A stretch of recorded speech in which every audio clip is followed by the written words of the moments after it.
All right, so here's the video that I promised you in class on Tuesday. This is for student one. We are going to be discussing, amongst other things, the abandonment issue and the third-party consent issue. So today I want to talk briefly about point headings, since you have some for this assignment. I want to talk to you about abandonment. I want to talk to you about third-party consent, and I want to talk to you just briefly about explanation and application using your pretrial memos as some examples. We will get started with point headings. So just as a reminder, remember your point heading needs to do three things. And I don't care if you have sub point headings, if you have sub point headings, or if you have a main point heading. You should identify three things. One, it was your prediction in LSV1, which is what you see here. Now you want to tell the court what it should do. Two, the part of the rule that justifies your prediction. Again, this is a review from LSV1. And three, the key facts that support your prediction. Back in LSV1, you were taught that the format should be your prediction with the word because, the part of the rule that justifies the prediction, and the key facts that support your prediction. Your textbook for this semester says that point headings are assertive statements of one of two things, either an action that you want the court to take or the conclusion you want the court to adopt. So that's easy. You can either tell the court what you want it to do with your sub issue, or you can make a conclusion about your sub issue. And the reason that the court should take that action or agree with that assertion.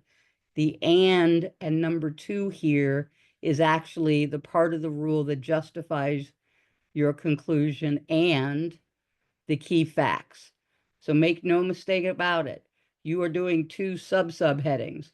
Regardless, because you're not doing a main point heading, you are required to discuss the part of the rule that supports your conclusion and provide key facts. So just to make it clear how you're going to format them, you have two sub-headings. If you look at the point heading template that I posted on Canvas, you will see that the main point heading is supposed to be all caps, single space, and bold. Sub-point headings looks like a sentence, but it's bold. Sub-headings should be single space, underlined, and indented further as you see there. And if you were going to break either of your subsections into subsections, then you would indent further. This is where you are. This is what you should be doing for both of your subsections. So you're going to have a number 1 for abandonment and a number 2 for consent.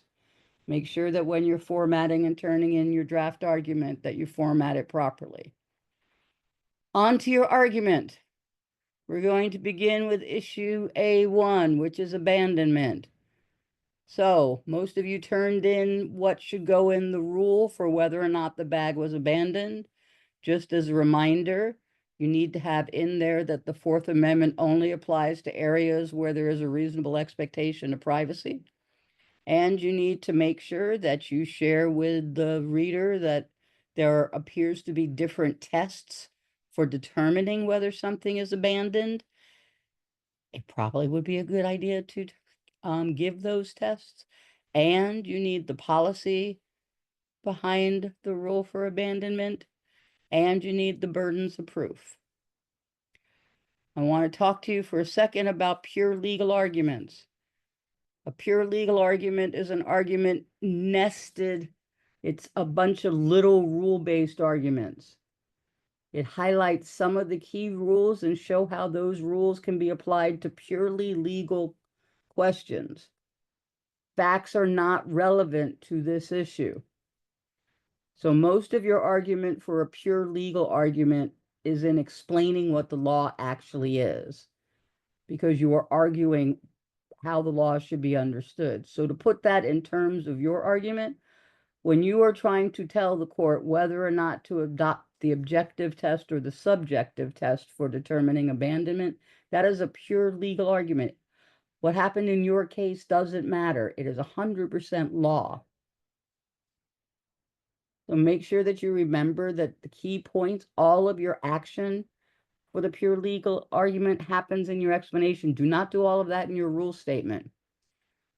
And you use the same skills that you use when you're developing a rule-based argument. You're going to state the rule, and then at the end in your application, you will apply the rule to the evidence that you have.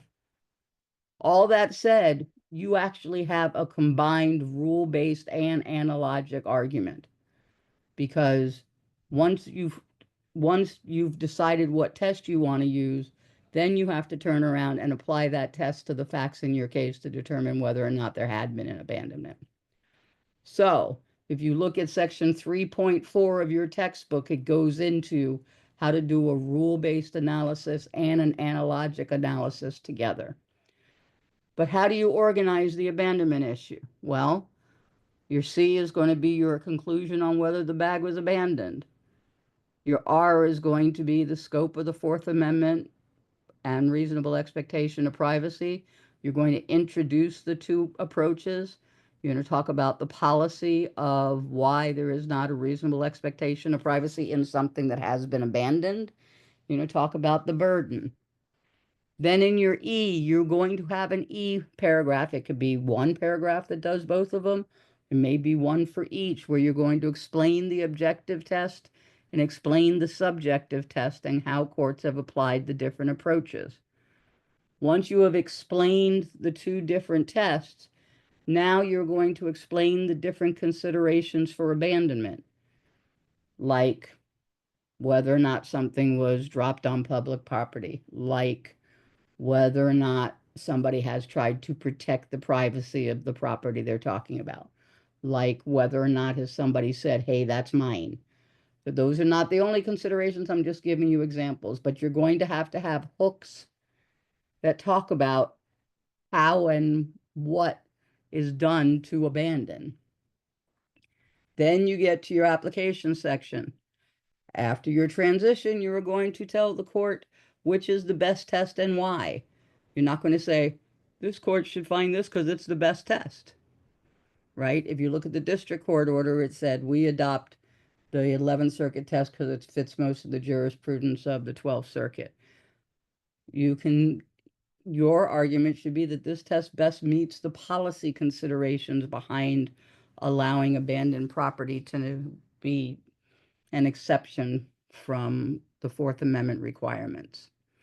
Then you are going to apply your best test to your considerations for abandonment. So if you chose the objective test, you would apply the objective test to those considerations. If you chose the subjective test, you would apply the subjective test to those considerations.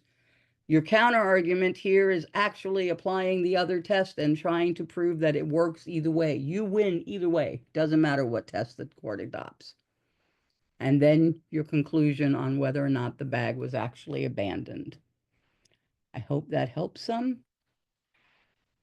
Now, issue A2 is consent. Consent is what you have been doing since LSV 1, pretty much. All right. So what goes in your rule for whether or not Mr. Walls consented? You're going to talk about the consent exception. You're going to introduce actual authority. You're going to introduce apparent authority. You're going to talk about the policy of consent and why it is an exception. And you're going to talk about burdens. So this one is going to be organized pretty much exactly as how you would expect it. Going to have a C on whether or not the government had consent to search.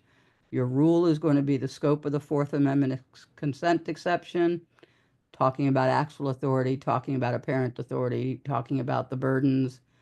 Your E is going to show cases similar to yours, probably one for actual authority, probably several cases for apparent authority, where the court used the rules to reach the result you want. Your A is going to be applying the cases from the E to your facts. Your counter argument would be where the court has similar facts to yours, but found that there wasn't consent or there was consent, depending on what side you're arguing. And then your conclusion on whether or not the government had consent. Let's talk just a second about explanation and application. I want to remind you that the whole purpose of explanation is because even though you're arguing to a court and judges and law clerks, they are not overly familiar with the rule. They don't want to go and do research themselves. They want to be able to read something and go, ah, okay. They're also very busy, so you need to be clear. So the rule explanation is made up of several case illustrations so that the reader can see what the rule looks like when it's been applied. So you've given the rule and they go, okay, here are a bunch of words. I think I know what they mean. The job of the explanation section is to literally illustrate for the reader what the rule looks like in practice. To do that, you organize with hooks. You can try to start with your most important case first, or you can put it in a logical order. I don't care. Your case illustrations must include what we call FHRs, where you provide the most relevant legally significant facts for the case you are illustrating, the holding of the case you are illustrating. Now you want the holding on the issue that you are specifically addressing in this CREAC. It doesn't have to be the holding for the case itself. And the reasoning and the rationale. Why did the court hold or find the way it did? The best rule explanations do not use a bunch of quotes. The best rule explanations paraphrase. Whenever you see quotes, I don't know about you, but if I was back in law school reading a case and there were a bunch of internal quotes, I usually skipped them and went back to when the case was being written. I'm sure that readers here do the same thing. And remember that you were focusing on concepts, not necessarily the cases. So your explanation paragraphs start with a hook, then they get a case illustration that explains the rule concept. You also need to address unfavorable cases and try to address them in a favorable manner so that you will be able to distinguish them later. And if at all possible, you should have an explanatory parenthetical or two. Remember, a hook cannot be supported by a single case unless that single case is on all fours from a binding court, where it's just clear, okay, that's the rule, we're done. There is nothing, look at me, there is nothing in your case that's that clear. So your hook has to be supported by more than one case. And then we get to FHRs, facts, holding, and reasoning. So I have 3 examples. The first 2 examples are what people turned in as FHRs from the pre-trial memo that I don't think are FHRs. So here's the first one. Material deviations from inventory policies transform an administrative search into an unconstitutional investigatory search. The bracket needs a cite as mine because in the original there was not a cite there. So that is an okay hook. Now we get to the case illustration. In Alexis, the court highlighted that the government must strictly comply with departmental procedures to justify a warrantless inventory search and distinguish it from an investigatory search. There are no facts in there. There are actually no holding or rationale in there. There's just the court highlighting something. But there is a citation. Oh, wait, there's an explanatory parenthetical. Maybe they did a mini FHR in that. Holding that failure to document an inventory search as required by department policy raised concerns about investigatory motives, leaving the court to hold the search was unconstitutional. Okay, so now I have a holding and now I have a rationale. I don't have any facts. I don't know if it was a total failure to document, if it was a failure to document one item. I don't know any of that. I don't know what the policy actually said, and raised concerns about investigatory motives. I'm not sure what that means. Does that mean that was the reason the court found the search unconstitutional? Or did they find it unconstitutional because they violated the policy? I don't know. That is not a FHR that illustrates for the court. Here is another example. A lawful inventory search can only be found when it has been conducted in accordance with established standard procedure. That's a decent hook. Don't know if it expands on the rule, and they had a cite. And this is their case illustration. In Rigby, a police officer performed an inventory search of defendant's car after taking him into custody, but did not properly fill out the inventory list form. The court found that this failure to follow department policy invalidated the inventory search. Did you learn a lot from that? I did not. What does it mean to not properly fill out the inventory list form? Did they leave off their name? How are you going to use this further in your A? The court found that this failure to follow department policy, what was the policy? Remember that your reader needs to know all of the facts that the court relied on in its holding before you give them the holding. Your reader is a lawyer. They want to be able to judge whether or not they agree with the court. They cannot agree with the court if they don't know what the court saw. So you need to put in enough facts so the reader understands what went on. So here's a decent example of that. An inventory search is invalid when an officer fails to completely inventory the vehicle because it is inconsistent with the purpose of inventory searches. And we have a cite. Okay, hook. In Rigby, after initiating a traffic stop, a policewoman discovered that the driver's license was suspended and arrested the driver. Don't know if all of that was necessary, but it's nice background. While conducting an inventory search of the vehicle, the policewoman seized several illegal items. After the search, the policewoman only inventoried the seized items and failed to list the rest of the items. Now we know what happened. Look at this. The department's policy stated that officers shall completely inventory the vehicle at the scene of impoundment. Subsequently, the driver filed a motion to suppress. Now I know how this got to court.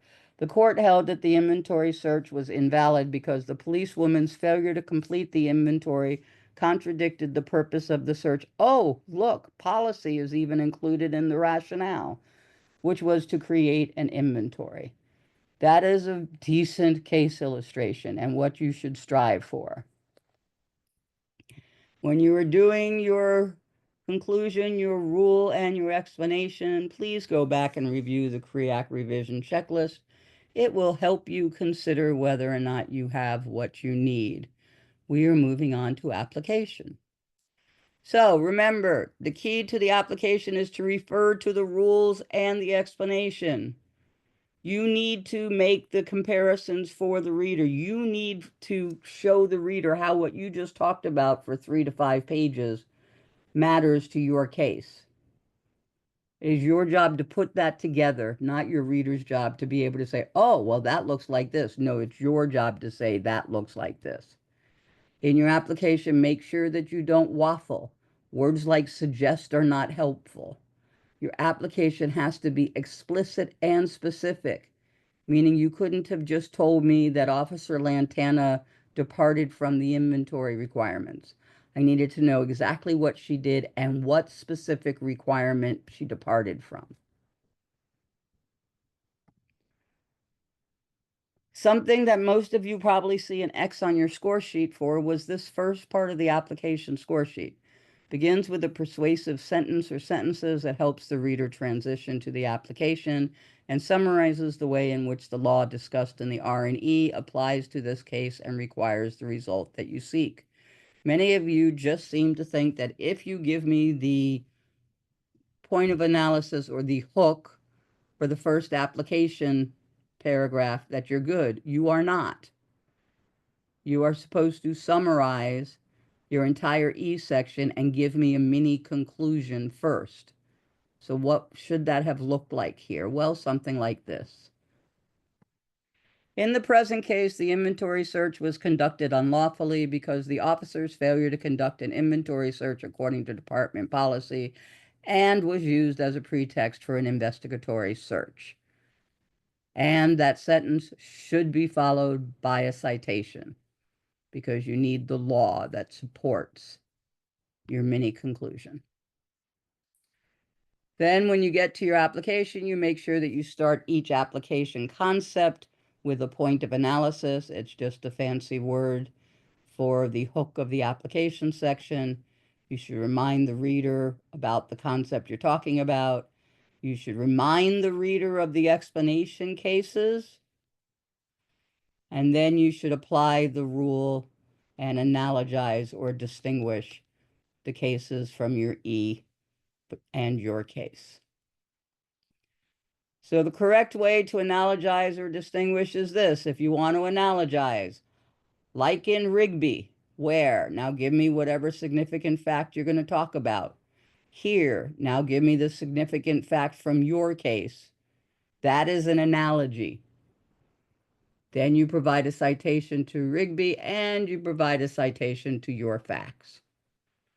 To distinguish, unlike in Brown, where? And you give the legally significant fact.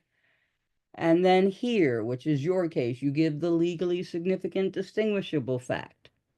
Unlike Brown, where the officer followed all of the policies and all of the department's policies and procedures, here, Officer Lantana failed to follow a policy, failed to follow CGBPD's policies.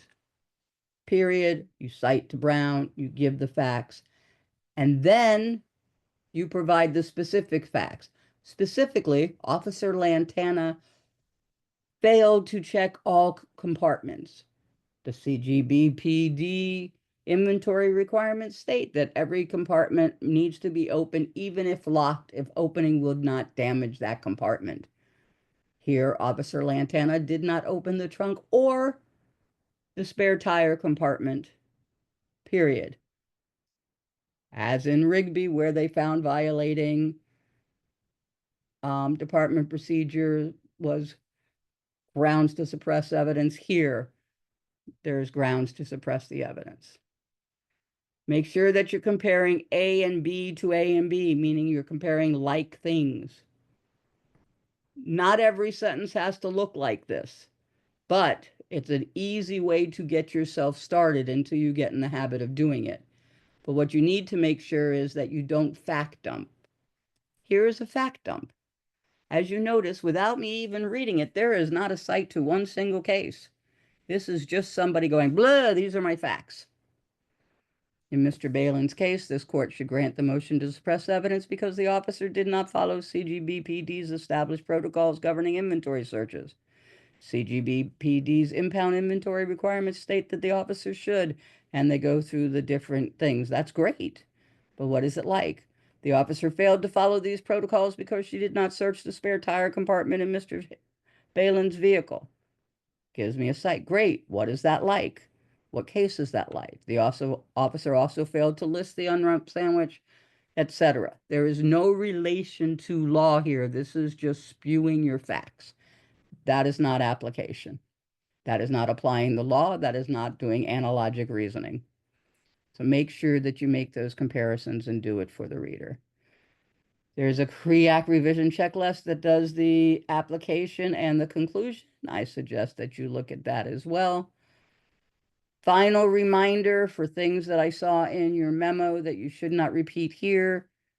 Proper nouns do not belong in FHRs. I do not care if there was a U-Haul van. I do not care if the officer's name was Timothy. I do not care. Do not use proper nouns in your FHRs. They are distracting. Remember that the first sentence of your application needs to reflect all of the hooks. And remember that the facts that you put in your application section must have been stated in your statement of facts. And that the facts that you rely on, that you give in your explanation section about the case law, those are the facts that you rely on in application. Do not turn around and bring in facts from the case that you didn't use in your E, in your A. I hope this is helpful. Good luck on your draft arguments. I will see you all later. Thank you very much.